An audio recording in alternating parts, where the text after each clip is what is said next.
Bharat matrimony पे मिलती है सबसे ज्यादा चॉइस। भारत मैट्रिमोनी ने लाखों रिश्ते बनवाए हैं। तो और क्या चाहिए? इंडिया की नंबर 1 चॉइस, भारत मैट्रिमोनी।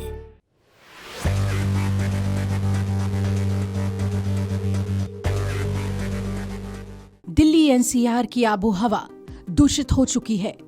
लोग बीमार पड़ रहे हैं, खांस रहे हैं, लेकिन कुछ भी बदल नहीं रहा। सरकार कई कदम उठा चुकी है, लेकिन स्थिति बद से बदतर। सांसों का संकट फिर से लौटने के बाद केंद्र सरकार ने स्वास्थ्य दिशा निर्देश जारी किए हैं।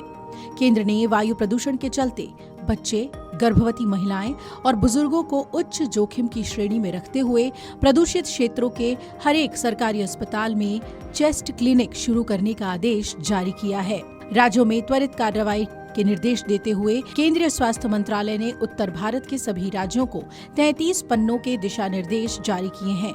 इसमें स्वास्थ्य तंत्र को अलर्ट करते हुए कहा गया है कि प्रदूषण से होने वाले सांस लेने से जुड़ी बीमारियां और हृदय रोगों के मामलों में बढ़ोतरी होती है, इसलिए अस्पतालों को विशेष तैयारी रखनी चाहिए। केंद्रीय सचिव पुण्य सलिला श्रीवास्तव ने मुख्य सचिवों को लिखी चिट्ठी में कहा है कि वायु गुणवत्ता लगातार खराब हो रही है, जो जन स्वास्थ्य के लिए गंभीर चुनौती बन चुकी है। हमें मिलकर एक स्वस्थ और स्वच्छ वातावरण बनाने के लिए काम करना होगा। चेस्ट क्लिनिक में प्रदूषण से प्रभावित रोगियों को किस तरह से रिपोर्ट करना है और उनकी परेशानी का प्रबंधन कैसे करना है, इसके लिए केंद्रीय स्वास्थ्य मंत्रालय ने दिशा निर्देश में एक फॉर्मेट साझा किया है, जिसे प्रतिदिन अस्पताल से जिला और फिर वहां से दिल्ली तक भेजना अनिवार्य होगा। केंद्र ने राज्यों के 5वीं कक्षा तक के बच्चों को ऑनलाइन पढ़ाई करने के साथ साथ निर्माण स्थलों पर भी ध्यान देने के लिए कहा है। केंद्र ने कहा है कि इन स्थलों पर धूल नियंत्रण के लिए पानी का छिड़काव, सामग्री को ढक कर रखना और मजदूरों को किट और मास्क उपलब्ध कराना अनिवार्य होगा। निर्माण कार्य में लगे श्रमिकों की नियमित स्वास्थ्य जांच और प्रशिक्षण भी अनिवार्य है। केंद्रीय सचिव ने पत्र में राज्यों से कहा है कि वो अपने राज्य और जिला टास्क फोर्स को तत्काल सक्रिय करते हुए पर्यावरण, परिवहन, नगर निगम, महिला और बाल विकास और श्रम विभागों के साथ समन्वय बढ़ाएं। साथ ही दिल्ली एनसीआर से पहले से लागू ग्रेडेड रिस्पांस एक्शन प्लान का सख्ती से पालन कराएं। मंत्रालय ने कहा है कि वायु प्रदूषण सिर्फ सांस की बीमारी नहीं, बल्कि दिल, दिमाग और तंत्रिका तंत्र को प्रभावित करता है। सुबह और देर शाम बाहर घूमने, दौड़ने, सैर और शारीरिक व्यायाम से बचें। सुबह और देर शाम के समय बाहरी दरवाजे और खिड़कियों को ना खोलें। जान लें कि दिल्ली में हवा की गुणवत्ता के गंभीर कैटेगरी में पहुंचने के पीछे मौसम की स्थिर स्थिति और स्थानीय उत्सर्जन माना जा रहा है।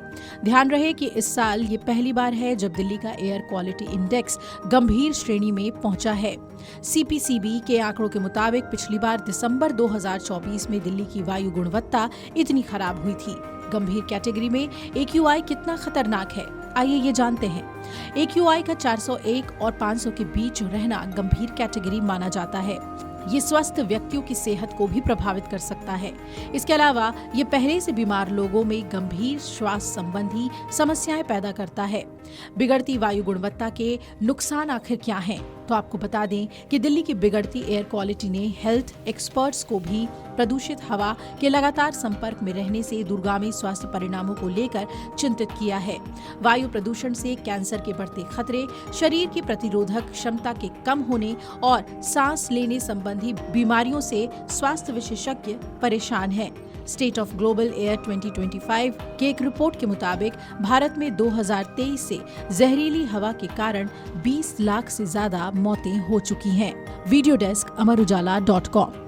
अगर आप ये वीडियो YouTube पर देख रहे हैं तो हमारे चैनल को सब्सक्राइब कर बेल आइकन दबाएं और Facebook पर देख रहे हैं तो हमारे पेज को लाइक करें।